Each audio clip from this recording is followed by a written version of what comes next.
এই কারবালার প্রান্তরে জুমার নামাজের পরে ওনার সাথে অন্যায়পূর্বক জুলুম করা হয়েছে এবং তিনিকে সেই কারবালার প্রান্তরে নির্মমভাবে শহীদ করা হয়েছে।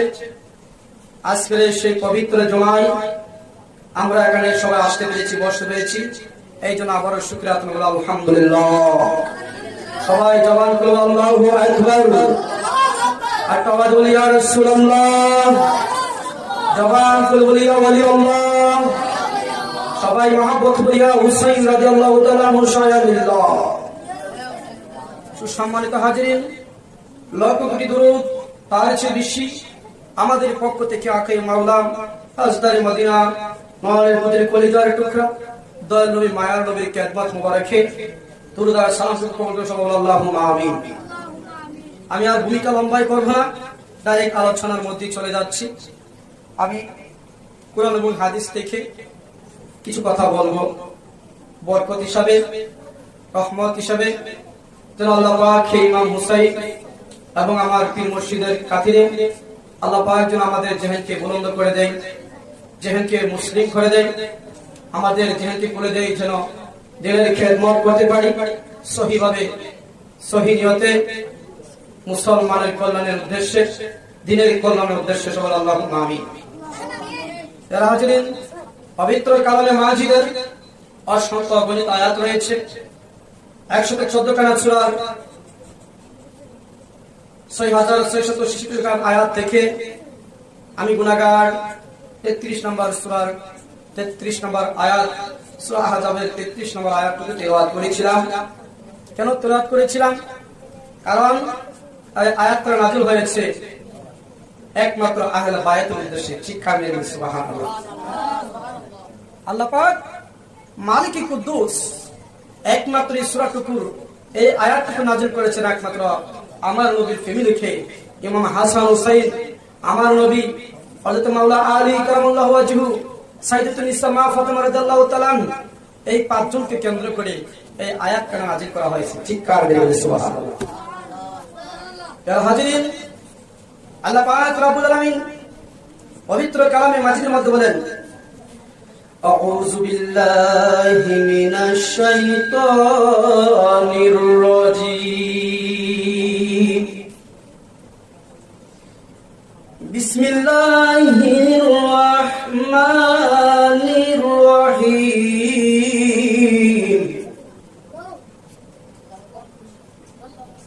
ইন্নামা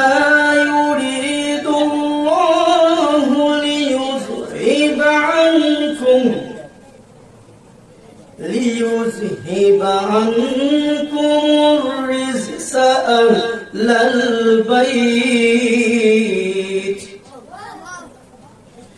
أهل البيت ويطهركم تطهيرا।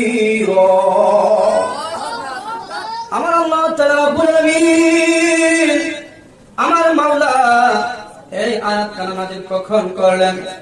এই আয়াতের তাফসীর করব না, এই আয়াতের তাফসীর ডাইরেক্ট সরাসরি হাদিস থেকে করব।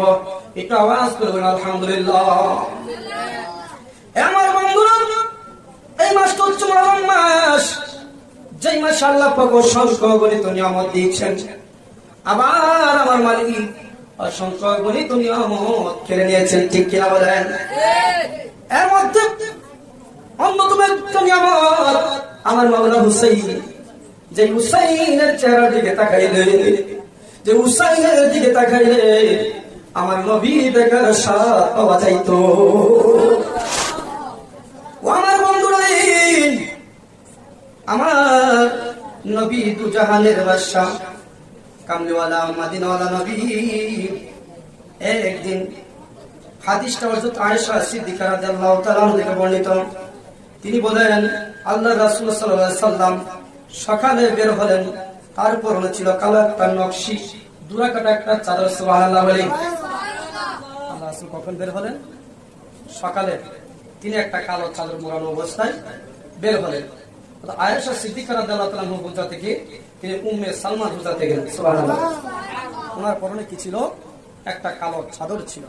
তিনি যখন সেখানে গেলেন, সেখানে যাওয়ার পরে তিনি চাদরটা মুড়ায় বসে বসে আল্লাহর জিকির করতেছে সুবহানাল্লাহ। এমত অবস্থায় হযরত হাসান ইবনে আলী এলেন, আল্লাহর রাসূল ওনাকে চাদরের মধ্যে ঢুকাই দিয়েছে সুবহানাল্লাহ বলে। কে আসছে? ওটা হাসান। কে আসছে? ওটা হাসান রাদিয়াল্লাহু তাআলা নু ঘুরে আসছেন আমার কাছে। না না আপনি কি করেন? না না ইশারা দিয়ে চাদরের মধ্যে ঢুকাই দিয়েছে সুবহানাল্লাহ। এ আমার বন্ধুরে, থান পূর্বের পিছনে পিছনে ছোট ভাই ইমাম হুসাইন তিনিও পিছনে পিছনে দৌড়ে আসলেন। হাদিসে মধ্যে লেখা হুসাইন ইবনে আলী এলেন, তারপরে তিনি আল্লাহর রাসূল চাদরের মধ্যে ঢুকাই দিলেন। এক ভাই ডান উরাত মুবারকের মধ্যে, অন্য ভাই বাম উরাত মুবারকের মধ্যে বসলেন। ও আমার বন্ধুরা, তারপরে মা ফাতেমা জগৎ জননী সাইয়্যিদাতুল আহলে জান্নাহ মা ফাতেমা রাদিয়াল্লাহু তাআলা আনহা উনি হাসান হুসাইন বলে বলে ডাকতেছেন। তাদের পিছনে পিছনে যাইলাম, যাইরা দেখি দয়াল নবী, নূর নবী, মায়ার নবী, ওই কামলিওয়ালা জিন্দা নবী তারা দুই ভাইকে চাদরের মধ্যে ঢুকাইয়া মাওলার জিকির করে যখন মা ফাতেমা ঢুকলো, আল্লাহর নবী ইশারা দিয়া মা ফাতেমাকে সামনে বসায় দিয়েছে। আল্লাহু আকবার। আল্লাহর নবী এবার চমৎকার বাজুয়া এবার কত বলে একটা আওয়াজে বলেন, কজন হইছে? কজন হইছে? আমার নবী দুজাহান ইমাম হাসান ও হুসাইন। এবার মা ফাতেমা পাঁচজন হইতে আর কজন বাকি রয়েছে? পাঁচজন হইতে আর কজন বাকি আছে? জোরে বলি। আর একজন বাকি আছে, তিনি কে? সুবহানাল্লাহ বলে। আল্লাহর ওলির দরবারে সবাই সচেতন, ঠিক কিনা বলে? এবার দুই সন্তানকে কুশ করে, আপন স্ত্রীকে কুশ করে মাওলা আলী, কোথায় রে তোমরা, কোথায় কোথায় গেলে? আমি বুঝতে পেরেছি তোমরা আমার নবীর দরবারে চলে গেছো। আর হযরত আলী রাদিয়াল্লাহু তাআলা আনহু হয়ে আসলেন। সুম্মা জালিউ ফাদখুলাহু সুম্মা কাল। হযরত আলী যখন আসলো, হযরত আলীকে কান দিয়ে আল্লাহর রাসূল পিছনে বসাই দিয়েছে। আওয়াজ বলি না সুবহানাল্লাহ। এবার আমার মাওলা আল্লাহ পাক ঢাক মেরে জিবরাইল, ও জিবরাইল তাকায় দেখো রে, তাকায় দেখো এই পৃথিবীতে সবচেয়ে সুন্দর দৃশ্য, সবচেয়ে পবিত্র যে আত্মাগুলা, এই ফাঁকে ফান্দাতন পাঁচটা স্তম্ভ, পাঁচটা আত্মা একত্রিত হয়ে একটা সুতার মধ্যে, একটা চাদরের মধ্যে আমার জিকির করে, আমার জিকির করে। একটু বলা যাবে আল্লাহু আকবার। ওই আমার বন্ধুরা একটু গভীর মনোযোগ দেন। আমার নবী দুজনের বাদশা হযরত হাসান রাদিয়াল্লাহু তাআলা আনহু, হযরত হুসাইন রাদিয়াল্লাহু তাআলা আনহু, হযরত মা ফাতিমা রাদিয়াল্লাহু তাআলা আনহা, হযরত আলী রাদিয়াল্লাহু তাআলা আনহু। এবার পাঁচজন যখন একত্রিত হয়ে গেল, আমার আল্লাহ বলে জিবরাইল, ও জিবরাইল আর বৈশা থাকো না, যাও যাও উম্মে সালমার করে যাও, এই কোরআন আমার বন্ধুর কাছে পৌঁছায় দাও। আমার বন্ধুকে বলে দাও, ও আমি আমার দুশমন, ইন্নামা ইউরিদুল্লাহু লিইউযহিবি আলাইকুম রিজসা আহলাল বাইতি ওয়া ইউতাহহিরুকুম তাতহীরা। ও জিবরাইল যাও যাও উম্মে সালমার করে যাও, আমার বন্ধুকে বলে দাও, আমার বন্ধুর এই পাঁচটা সদস্য আমার বন্ধুকে সহে আমি আল্লাহ ফুত পবিত্র, ফুত পবিত্র, ফুত পবিত্র, ফুত পবিত্র, তাতহীরুকুম তাতহীরা, ফুত পবিত্র বানাই দিয়েছি। এটা হচ্ছে পাঁচ পাঁচজনের দলিল। চিৎকার করে সুবহানাল্লাহ। আবার কিছু আহলে হাদিস তবে আহলে কবির কোরআনে হয়ে গেছে। আমরা যখন পাক মেহনতের শানে মানে যখন আমরা কিছু আলোচনা করি, ও পাক মেহনত কোরআন হাদিসে কোথাও নাই। এই যে পাক মেহনতের দলিল আমি দিলাম।